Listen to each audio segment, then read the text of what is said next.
Princess Akim of the Zephyrian Empire stood on the crystalline balcony of her palace, watching the seventh suitor of the day storm away in fury.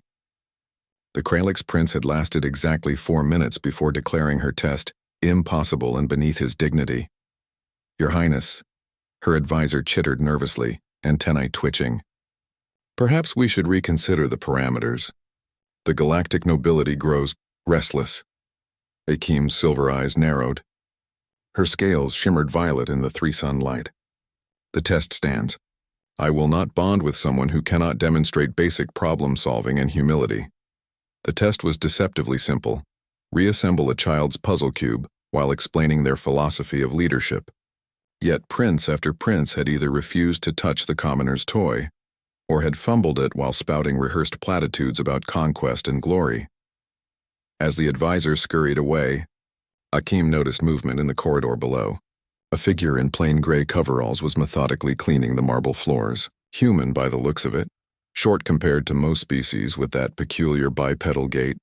Humans, the galaxy's newest members, barely 3 cycles into their integration. They'd arrived with outdated ships and primitive weapons, yet had somehow survived first contact with the Viridian swarm. The feat had earned them provisional membership in the Galactic Council, though most considered them little more than lucky primitives. This one worked with quiet efficiency, headphones visible in his ears. As Akim watched, he paused to carefully move a decorative vase before mopping, then returned it to its exact position. "You there?" Akim called down. The human looked up, startled. He pulled out his headphones. "Ma'am, I mean Your Highness." He attempted an awkward bow that nearly sent his mop clattering. "What is your name?" "Mir, Your Highness. Maintenance staff." "I'll clear out if I'm in the way. Come up here." Mir's confusion was evident, but he obeyed. Minutes later, he stood before her, still clutching his mop like a security blanket. "Do you know who I am?" Akim asked. "Princess Akim, everyone knows about the royal selection." His standard galactic had a peculiar accent. "I heard it's not going well." An understatement. Akim retrieved the puzzle cube from her desk. "Tell me, Mir of Earth, can you solve this?" He set down his mop and examined the cube. "Rubik's Cube? Sure, but this one's different. 6 sides but 9 colors instead of 6. His hands began moving, twisting the segments. "Interesting. The centerpieces rotate independently too." Akim felt something shift in her chest. He'd touched it, without hesitation or disdain. "While you work, tell me what makes a good leader." Mir's hands continued their steady motion. "I'm just a janitor, Your Highness. But back on Earth I was in the service, Marines. Saw some combat before the big integration. And a good leader knows the mission matters more than their pride." Click, twist. They remember that every person in their unit has value, from the general to the guy cleaning latrines. 2 sides aligned. They adapt when the plan falls apart because it always does. 3 sides. And they never ask someone to do something they wouldn't do themselves. 4 sides. 5. "The princes who came before you," Akim said softly. They spoke of glory, conquest, legacy. Those things happen because of good leadership, not the other way around. 6 sides complete. He held up the solved cube. "You lead well and glory follows. You chase glory and your people suffer." Akim took the cube from his hands. Their fingers touched briefly. Humans ran warm, she noted. "The Viridian swarm," she said. "Your people's first contact. I read the reports. Outgunned, outmatched, you should have been slaughtered." Mir's expression darkened. "Lost a lot of good people. But we had something the bugs didn't expect." "Which was?" "We were too stupid to know we couldn't win." He smiled, but there was steel in it. "And when you've got nothing left but spite and ingenuity, you get creative."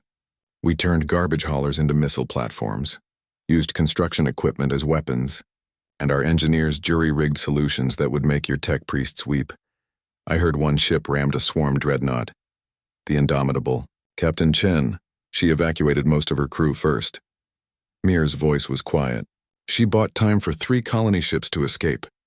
Akim walked to the balcony. Below, another suitor was arriving.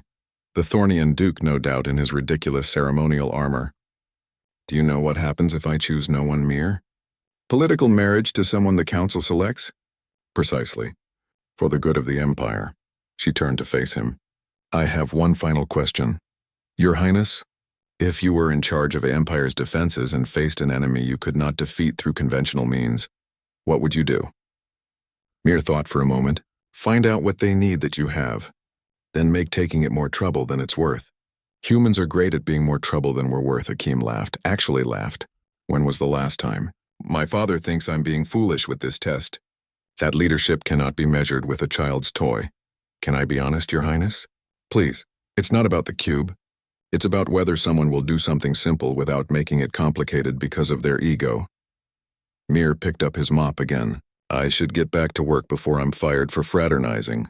Mir. Ma'am? Akeem felt the weight of decision settle on her shoulders. Her advisor would have a cardiac episode. The galactic nobility would be scandalized.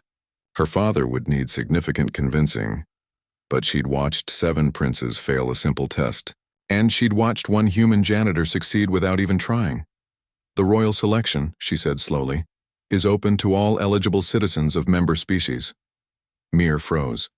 Your Highness, I'm a janitor. I clean floors. You were a warrior who fought when victory was impossible. You solve problems without complaint. You understand leadership. Akeem picked up the cube again. And you're the only one who passed my test.